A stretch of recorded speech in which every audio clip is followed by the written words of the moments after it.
Good morning, Wham! All right. How's everybody doing? We are on our last story of connections to nature. Oh, there it is. And this one is called In the Zones. All right, this is a very non-fiction one. You're going to answer a question at the end, and you're really going to have to show me that you can take a quote from an article to prove your defense, prove your answer. Okay, Connor, here we go. Say hi to everybody. Hello. All right. In the zone. Dun, dun, dun. All right. A Guide to Yosemite National Park by Jennifer Bodott. Welcome to Yosemite, one of America's oldest and most stunning national parks. At nearly 1,900 kilometers, 1,200 square miles, Yosemite contains towering rock formations, rushing rivers and waterfalls, lush valleys, barren mountain peaks, even glaciers. In fact, ancient glaciers helped shape Yosemite. Slow-moving sheets of ice carved out the valley and its surrounding rock walls. The elevation in Yosemite varies from about 550 meters to 3,962 meters. That's 1,800 to 13,000 feet above sea level. It includes part of the Sierra Nevada mountain range. As elevation changes, the landscape and its mix of plants and animals changes too. This results in rich diversity. Yosemite is home to hundreds of animal species, more than 1,000 plant species. So, a hiker or even an experienced naturalist should visit Yosemite with a field guide. A field guide will help identify the plants and animals in an area. The plants and animals in Yosemite occupy 5 main habitat zones in the park. Each habitat occurs within a specific zone. And you can look at a picture of them all.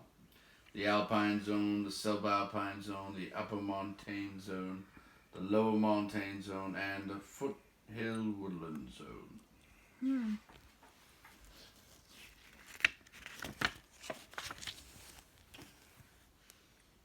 Called animals in the foothill woodland zone. A big deer, a fox, look at that giant bear. Ah! Rawr. Most visitors enter Yosemite National Park from the west. This entrance is open year-round because this boundary of the park is at a low elevation. Very little snow falls here in winter, and summers are hot and dry. Visitors drive through the foothill woodland zone on their way to Yosemite Valley. Most trees in this zone are species of oak. Shrubby plants also cling to the steep rocky hillsides, forming dense patches called chaparral. Foothill woodlands are in the northwest corner of the park, near the Hetchy Hetchy Reservoir. People hiking in this zone often see big mammals such as black bears and mule deer. That is the foothill woodland zone. That's from 1,800 to 3,000 feet. And now we move to the lower montane zone. Trees of Majesty. This is from 3,000 to 6,000 feet. You can see giant sequoia trees. Oh, I think that's a bobcat and an owl and a snake. Above the foothills on the western side of Yosemite, visitors enter the lower montane zone. Montane means of the mountain. And this zone has a mountain feel. Visitors can get panoramic views of ridges and canyons. At this higher elevation, winter often brings several feet of snow. The lower montane zone is the biggest variety of plant life. Its forests include deciduous trees, which shed their leaves, and conifer trees, which grow needle-like leaves year-round. There are grassy meadows and some chaparral too. The stars of the lower montane zone are the giant sequoias. These conifers are Yosemite's biggest, oldest trees. The park's largest group of sequoias, more than 500, is in the Mariposa Grove.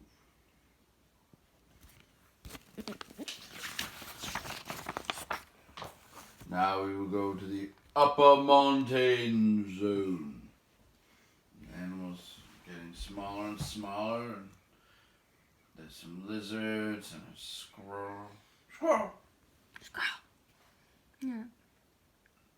Yeah, okay. Big enemy of Conifers are kings of the forest above 1,829 meters, at about 6,000 feet.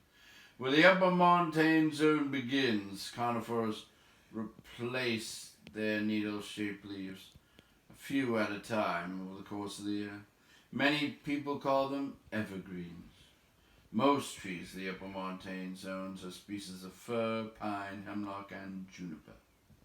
These trees are designed to survive a short, cool growing season and cold winters with heavy snow. Wet bogs and flowering meadows break up the forest here and there.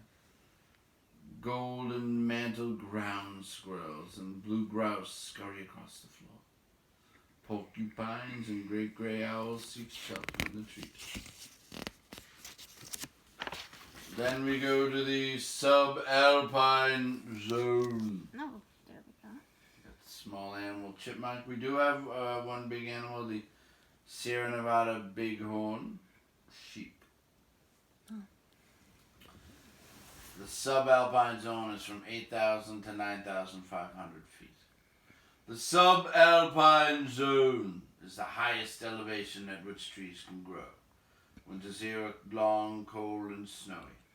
Trees often grow at odd angles, which helps them withstand strong winds. This zone also includes grassy meadows, mountain lions, and Sierra Nevada bighorn sheep. And finally, the alpine zone, above 9,500 feet. Life is harsh but beautiful in the alpine zone. Shrubs poke up between boulders and exposed cliff tops. Wild flowers and alpine butterflies flourish here in the summer. Many alpine areas can only be reached by hiking into Yosemite's backcountry, beyond roads and trails. There you can see only some butterfly flowers, and the marmots do hang out there, the small marmots. All right. Well, thank you for listening, and do a good job on today's question. Good night. You can say good night. Say goodnight.